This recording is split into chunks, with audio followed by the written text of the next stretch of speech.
On talking about different countries, I looked at my analytics for YouTube and I have some German viewers, which is quite exciting. So hello, or guten Tag. Sorry for murdering your language. Mini skirts don't really suit me because I have very knobbly knees, and I got the most obnoxious pink that I could find. Actually, no, that's not true. I have a more obnoxious pink than this one. Stay tuned for finished objects, details on a crochet-a-long, and also a very, very pink jumper.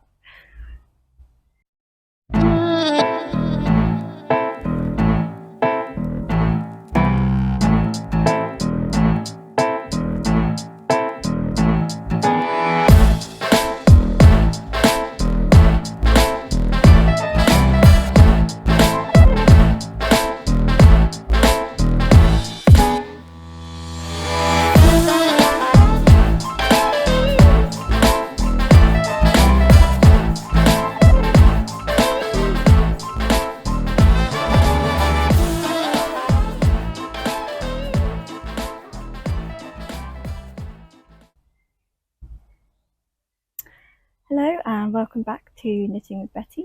I'm Betty and today I am in the garden. It was such a beautiful day today that I thought I would come and sit in the garden and update you on a few of my projects that I've been working on. Hopefully the sun won't go behind a big old cloud, but there's always that possibility.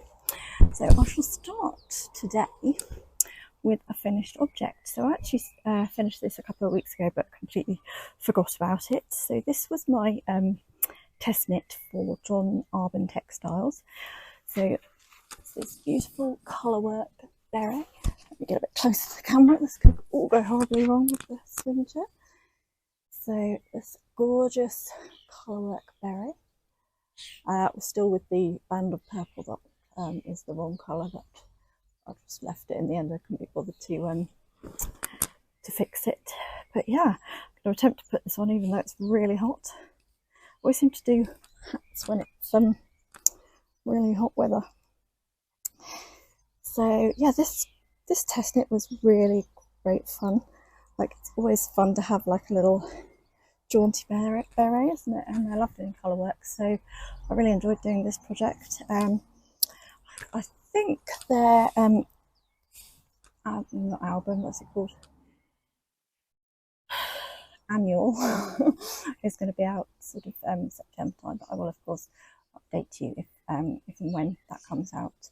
But yeah, it's a really fun little pattern. I would say the designer's name, but I don't know how to pronounce it, so I'll pop it up on the screen for you. But yeah, I used those sort of autumn colours, so this is going to be really nice in the autumn time. But yeah, I'll take that off because it's a bit hot. Whew. So yeah, unusually it's been quite warm in the UK the past couple of days. Okay, so the next item that I have to show you, I've done 2 crochet projects for these past few weeks. One is a crochet-a-long with Sirdar. So Sirdar is a British wool company. They've been going for quite a long time now. I think they're based up in Yorkshire, and last year I did their crochet-a-long for the King's coronation and really enjoyed it. So this year they have a spring crochet-a-long, and it's a really, really cute little design. It's from a lady who does crochet boxes that you buy a subscription. You get sent a box every month that has a complete project in it, and she's done some really, really gorgeous designs. And I got her crochet advent calendar last Christmas and really enjoyed it. So when I saw she was doing the crochet-a-long, I thought, oh brilliant, she's going to be great. And so I have done, I'm sure I did it, here it is, a little bit further on that one, but this is sort of the first block. So we're on week 3 now, and I'm still on week 1, but I haven't bought the kit this time. I wanted to use stash yarns, and I'm kind of glad I did, because even though I love the design and it's really cute, I'm just not enjoying doing this crochet. don't know what it is about it. I guess it's not like super easy, which normally that would be okay for me, because sort of the more simple it is, I find the more boring. But like with a more complicated pattern, you think, oh, that's going to be like really good fun to do, because it's a little bit more complex. But I'm just not into it. I don't know why. So I'm probably not going to carry on with this. I really want the blanket because it's really sweet and really pretty, but I don't think I have the willpower to stick with it. So it's a lot of like little daisies on it, and I know that I'll probably, like, making all the little daisies, get quite frustrated with it, and yeah, so I'm not enjoying it. So may or may not, probably won't finish it, to be honest. But that was the first crochet. But I do, if you do like crocheting, I implore you to sign up to this crochet-a-long, because I did the one last year, and they are really good. Sirdar at doing crochet-alongs. They have weekly videos teaching you the techniques, which are really easy to follow, and they send you an email every Wednesday, I think it is, to update you with that week's patterns. So yeah, their marketing for that's really great. Marketer here, I can appreciate that. But yeah, I don't know what it is. I'm not loving it. So that's that one. Second one I will show you a little bit later, actually. I'll start with, so I'm still working on my little skater sweater. I have finished the first sleeve. So excitingly, it's a nice long sleeve. I've just got the other sleeve to go on this one, and it's pretty much done, and then a little collar, and then it's pretty much done. It's been such a quick knit. And news update for you: if you like this yarn like I do, I think it's beautiful. If you remember me, first time I mentioned this yarn, I can't remember which episode it was, but I'll put a link to it. They have a cream version of this yarn. Well, it had been out of stock, but if you head on over to hobbycraft.co.uk, or is it .com? I don't know, I'll put it in the comments, whichever one it is. They have the cream version now, so I have ordered some cream, which is hopefully going to be coming in the post this week. But I was only going to get one ball, but then I thought I don't want a repeat of the debacle of not having enough yarn, so I'll get 2 balls. But then they're doing 3 for 2, so I thought, well, I might as well get the third one for free. So going from 1 ball, I've now got 3 balls of this coming, and considering that this jumper has only taken 1 ball, and this is what I've got left to do the other sleeve, so I'm pretty sure I'm going to get the whole sweater out of 1 ball of yarn, which I think is 400 grams. I've still got like 3 other ones of the pink, and now I'm getting 3 of the cream. So I'm going to be making everything in that yarn. But yeah, I have a project in mind for the cream. I have a really beautiful almost like Icelandic style sweater that I got it from Uniqlo, actually, which I didn't think I was a Uniqlo kind of person, but I went on holiday to LA a couple of Decembers ago, and my sister had told me that, oh, it'd be like 25 degrees centigrade, it would be like a nice summer day from the UK in December in LA. Well, it wasn't. It was cold. It was more like 15 degrees, and I'd packed summer clothes because my sister told me it was going to be summery. And so when I got there, I had to find a clothes shop and buy some winter clothes because I was not prepared for winter at all. And so I went into Uniqlo, and yeah, I found this really nice jumper.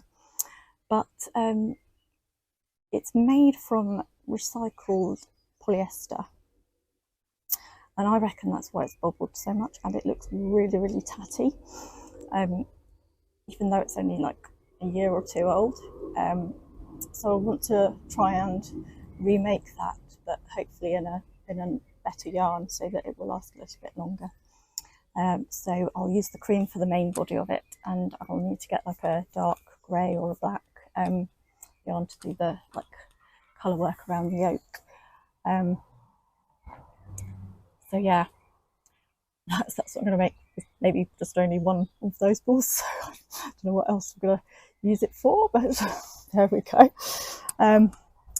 Yeah, I think with the pink I'm going to make a skirt to go with the sweater.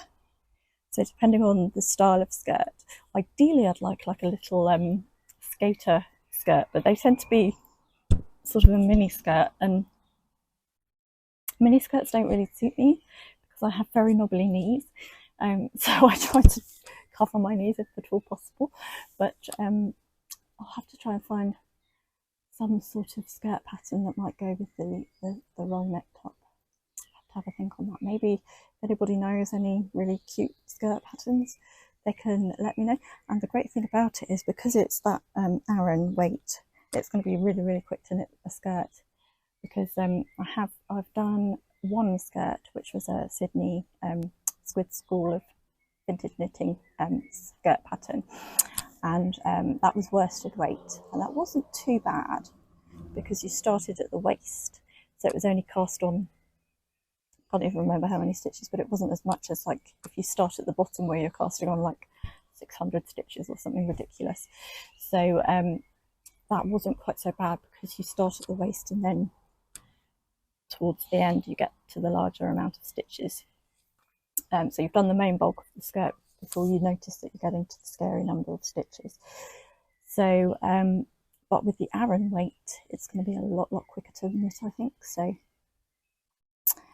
yeah, I'll have to find a pattern to match the skirt to the sweater. So that's plans for that. Then this is a very exciting sweater I've been working on.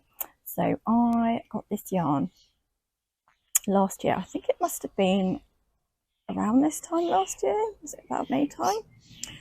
It was. I got it at the lace knistery that I've talked about in past podcasts. But it was around the time that the Barbie movie came out, so I was very into pink at that time, and I got the most obnoxious pink that I could find. Actually, no, that's not true. I have a more obnoxious pink than this one, but look how pink and beautiful it is. So this is a little sweater. Let me show you this way around so you can see a little better. This is a sweater by a designer called Lise Tailor, and she's a designer from France, and she actually does dressmaking fabrics that she gets printed. So she's designed the prints on the fabric, and she also does knitting patterns as well as knitting yarns, and she's got some buttons as well. And the great thing about her fabrics and her yarns and her buttons is that they all match, so you can pick up colours from the prints and knit something like a cardigan to go with it. So you could like make a dress and knit a cardigan to go with it, and then buy the buttons that are in exactly the right shade to go on the cardigan, which I think is just genius. So I really want to try her yarns. I've not tried them yet, but when I saw this pattern, I knew I was going to have to knit it up because it's just so sweet. And so it's a top down, and you knit the yoke and then split for the sleeves, and knit down to the bottom and then join back on to knit the rest of the sleeves. But this yarn, I don't know if it picked it up particularly well on the camera from the swing chair, but I don't know if you can see, but it's got glitter in it. Is it Stellax or Stella or something like that? But isn't it just the most wonderful pink? And I just love this yarn so much. So this has a cashmere content in it. I can't remember what the percentages are, but it's absolutely beautiful. It's really soft, and I think it was a lace weight, which I don't usually knit in a lace weight, but actually it wasn't too bad. It didn't take me too long.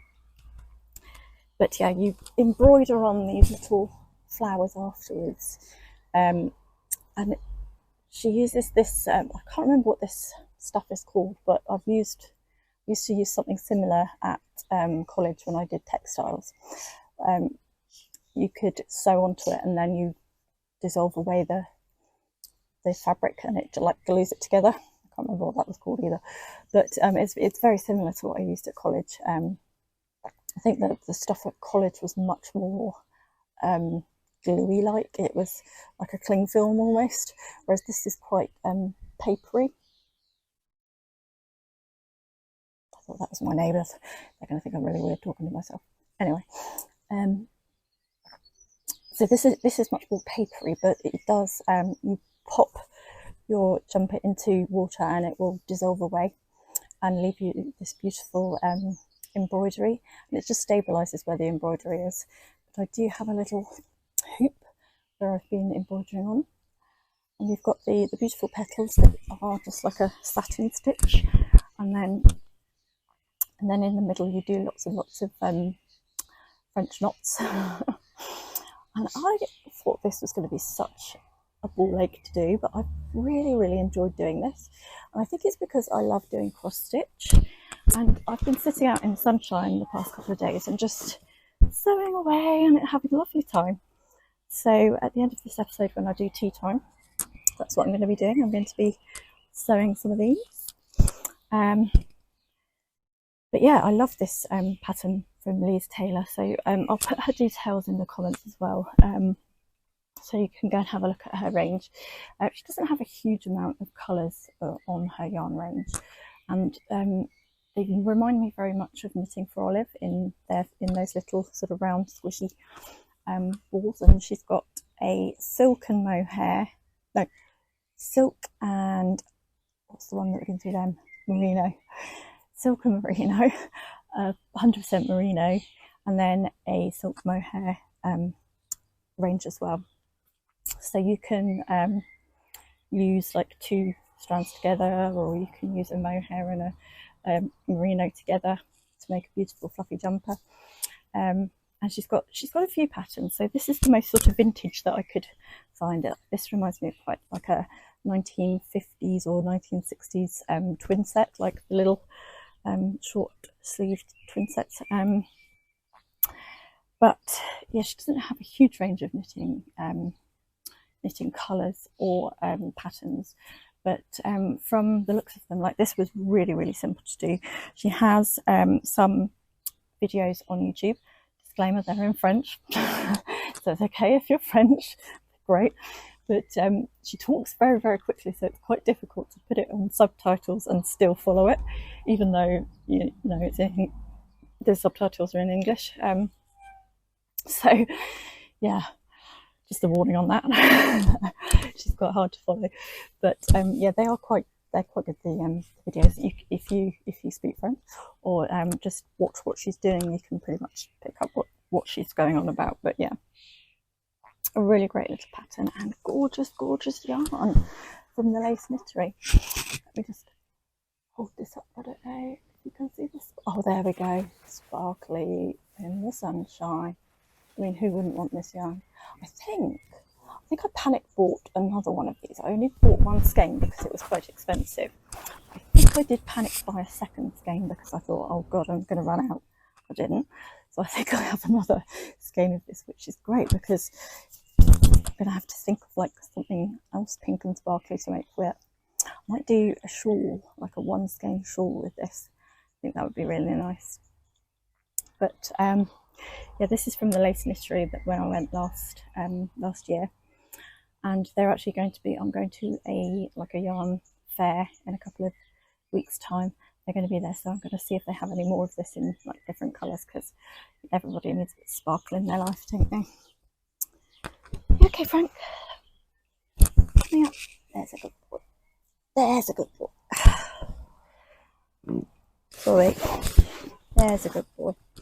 Right, and so the last item that I have been obsessing over, because I don't know if you get slightly like obsessive over knitting projects or crochet projects, but once I start enjoying something, I don't want to put it down. And this crochet has been so cute and so obsessive. So I bought from Skein Hawk Yarns their Elvira range of yarn. So she hand dyed a range based on the play Blithe Spirit, and that's actually one of my favourite films from the 1945 version, not the new one. Not seen the new one. I have no idea if it's good or not, but yeah, the original 1945 one I really love. And so when I saw her, she'd done this colourway based on that play, I knew I had to get it. So I got 2 skeins of this, and I wanted to sort of honour that the story. So if you haven't seen Blithe Spirit, it's about a man who calls in clairvoyant, I think she's called, to do like a seance in his house, and inadvertently this clairvoyant conjures up the spirit of his deceased wife, who starts to then haunt him, and it's a very funny tale. So I wanted something sort of spooky and ghosty kind of to have a nod to that. And so I picked a shawl called the Lost Souls shawl. So I think it's got quite a cult following on Ravelry. It's a really, really great design. Absolutely love it. So I know some people don't like skulls and things, so like the vintage part of this is over. So if you want to switch off, that's absolutely fine. But this, I love this. This is right up my street. So the Lost Souls. Look at that, isn't it beautiful? And this is so addictive because it's that half drop pattern, you never quite finish a pattern before you've started the next one, so you have to keep going. And so I have been literally sitting there every night, like furiously crocheting away, trying to get to the next bit and the next bit, because I want to see the whole of the face. But let me just come a little bit closer. Sorry, Frank, I'm gonna have to put you down, sweetheart. There you go. Don't want to spin you in the chair. Let me just, can you see the little spooky faces? Isn't it amazing? I just love this pattern so much, and the pattern is quite difficult, like it's not a beginner's pattern whatsoever. You do have to have some sort of knowledge of crochet to be able to do this. It's also in American, so American crochet and English crochet patterns are quite different. Like single crochets and double crochets in America are 2 very different things to double crochets in the UK. So we don't have a single crochet, we call it double crochet. And then the double crochet in America is a treble in the UK. So once you've remembered that it's an American pattern, so you have to do it in the American way, and then it's quite easy. But once you've mastered the pattern, and she has got links to a video tutorial that someone's done, which is absolutely brilliant, because they literally go through it line by line by line, so you can learn the pattern. But once you've got the pattern repeat in your head, it's really quick to do and really easy, and it's just so delightful. I just love it, and I can't wait to wear this. I don't know where I'm going to wear it, but probably on a dog walk. That's where I wear most of my knits. But I just think it's brilliant, and it really shows off the sort of the graduating colours in this yarn. So there you have it. I just think it's wonderful. So I'm up to 11 skulls. I think I want to get to 15 before I finish and cast off. So I think all in all I will have used about 1.5 skeins by the end of it. And then with the rest of it, I'm going to make tassels to hang off the edge. So I just thought that'd be really cool to have tassels on it as well. So yeah, that is what I have been up to recently. Not as much as I wanted, because did you hear my dog? My neighbour's dog barking? Maybe I'll wait until that finishes.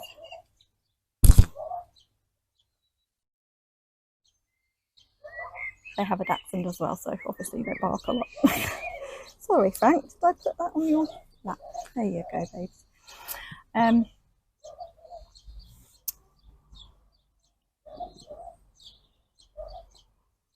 That's Harold. I can't hear them yelling at him. Harold, shut up.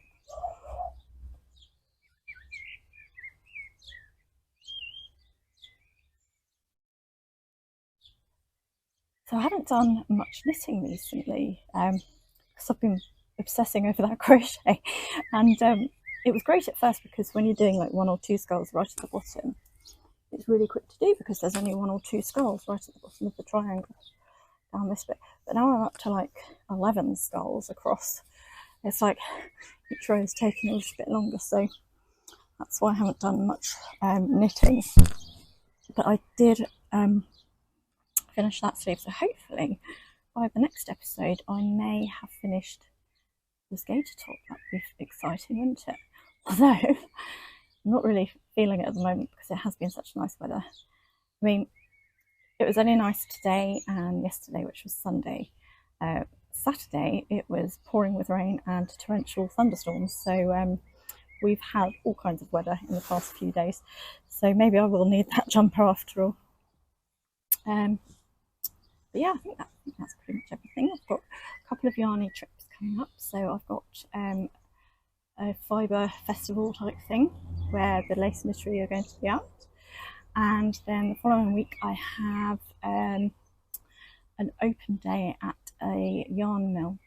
I'm going to learn all about how, that's John Arbon's actually, I'm going to learn all about how they spin their yarns and choose their colours and things like that, so that'll be quite exciting. So I'll take some video going around their factory and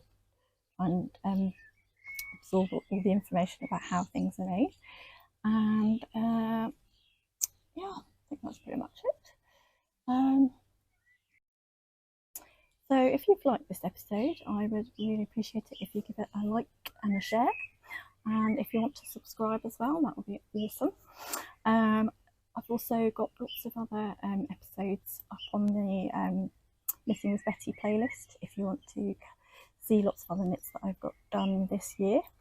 But if not, then I will see you in a couple of weeks. I've got an episode coming up about with a yarn, a fibre artist, I guess you could call her, which is really exciting, in my interviews section, so that will probably be next week sometime. I've got lots of other things lined up for you, so stay tuned. I'm going to go and put the kettle on and make a cup of tea, and then we can have tea time together. I'll see you in a bit. Hello and welcome to tea time. So I actually didn't get a cup of tea because it's too warm for tea. Does anyone get that where they can't have hot drinks when it's hot? Anyway, I actually got an alcoholic lemonade. So there's a guy who lives near where I live who used to be on MasterChef. So he actually won MasterChef, God, it must have been at least 10 years ago, I think. Gosh, what is his name? I can't remember his name, you know. I'll put it up if I can find it. But he's a New Zealander, and he used to run a little restaurant in town, and it was so hard to get a table at his restaurant because it was always booked, and it was a teeny tiny restaurant with only sort of 5 tables maximum, and but unfortunately he's closed that down to concentrate on his liqueurs. So he does a range of liqueurs. I've tried his, this is the bitter lemon, which I mix half and half with soda water, and it tastes just like lemonade, but it's alcoholic, and it's really good. But he's done like a cassis. I've got his cherry brandy. He did a marmalade whiskey, I think. And he does all sorts, and they're just really yummy. And he's such a good chef. He does like occasionally at my local wine bar and wine shop. He does like a pop-up restaurant there. So I've been to his pop-up restaurant, and oh my god, it was just the most amazing food.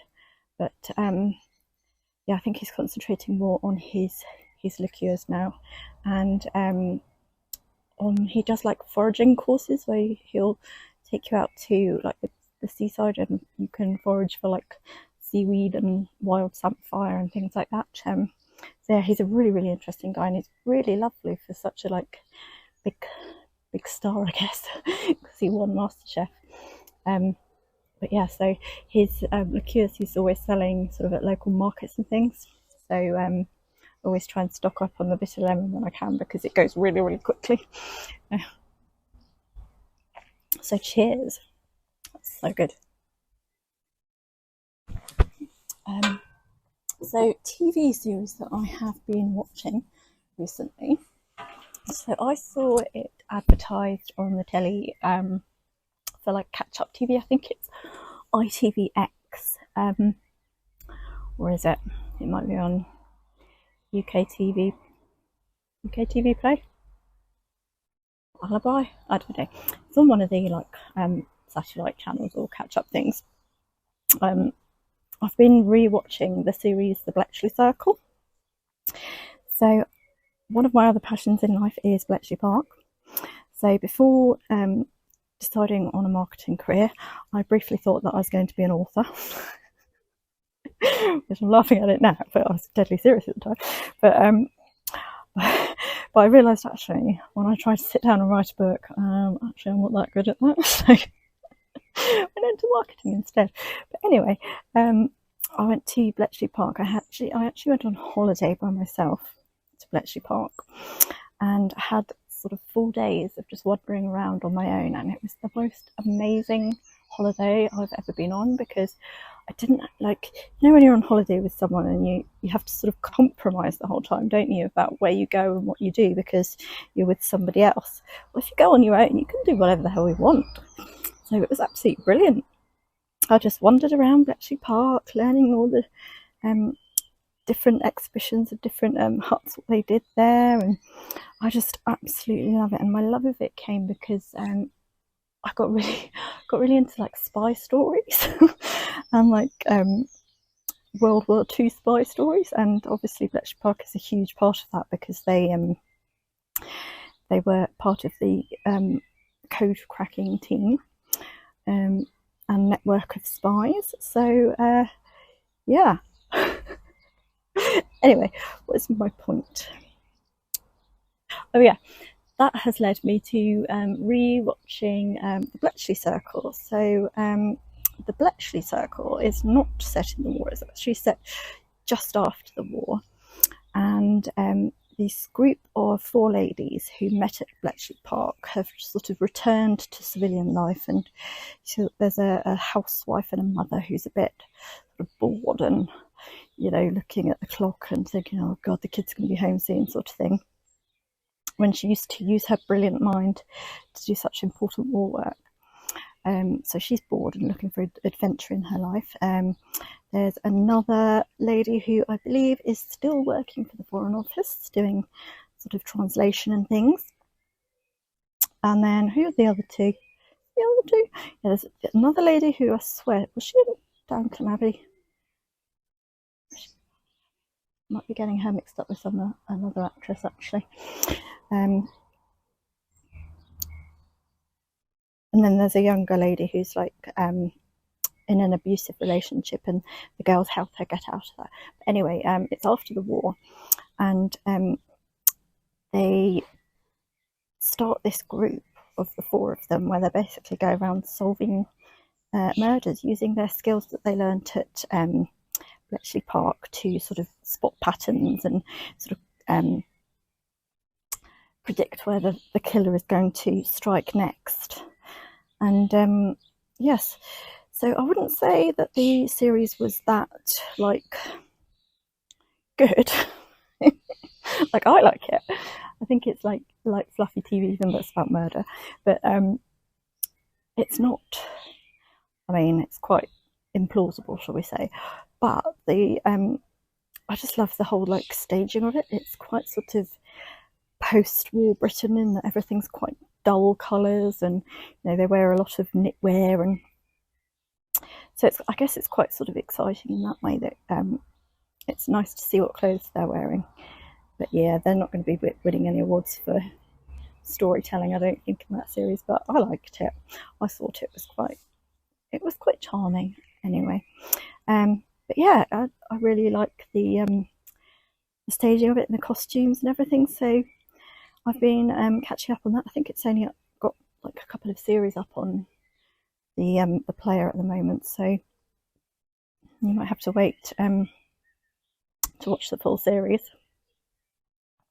I know they did a series, like a spin-off series, where they went to San Francisco and were solving crimes in San Francisco. So there must be at least 4 series, I think. But I can't remember how many of the original set in London series there were. But yeah, I recommend you look into that. If for anything, the clothing and the houses as well. I love looking like into people's houses. Sounds really bad, doesn't it? But ouch! Oof. Prick myself with the needle. Yeah, the houses. I just love the sets and things. Like there's the lady who works for the Foreign Office has like a studio flat, and like I could never live in a studio flat because I'm so terribly messy that it would look a pigsty the whole time. But this studio flat is just so stylish. I just love to live there. So that is one to check out for knitting too if you are in the UK. I don't know if you can get those streaming things in the US.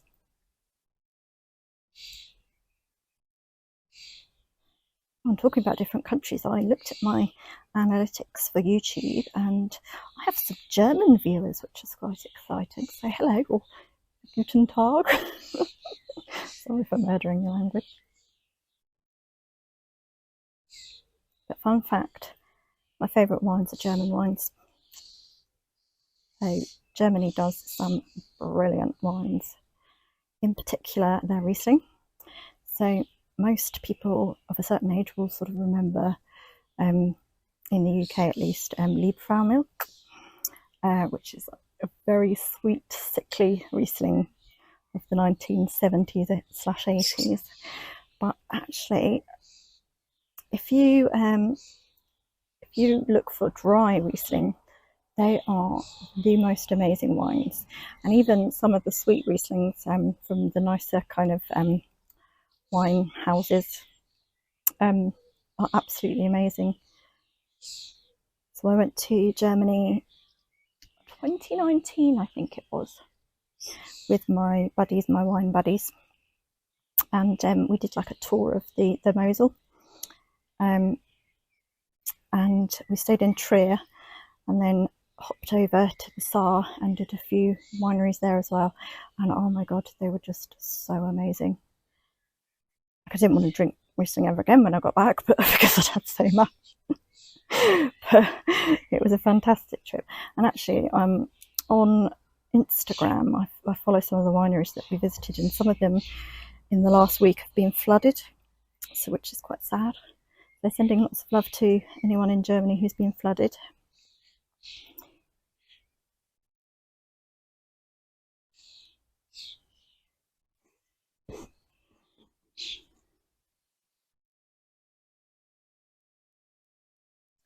So yeah, that would be fun to do, wouldn't it? To do like a wine and knitting trip in Germany. That's an idea.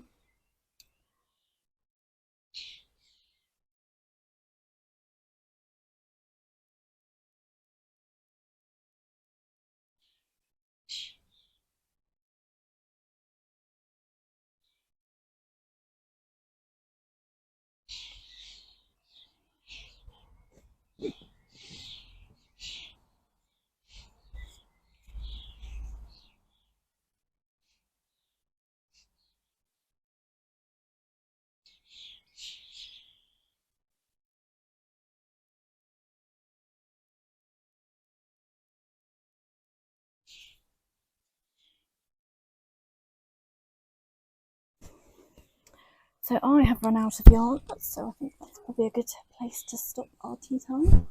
I'm going to enjoy the rest of the evening in the sunshine with my alcoholic lemonade and the rest of my embroidery. So I hope you have a fantastic week wherever you are. Hopefully you can get out into your garden, enjoy the sunshine too, and do lots of knitting. And I will see you next week.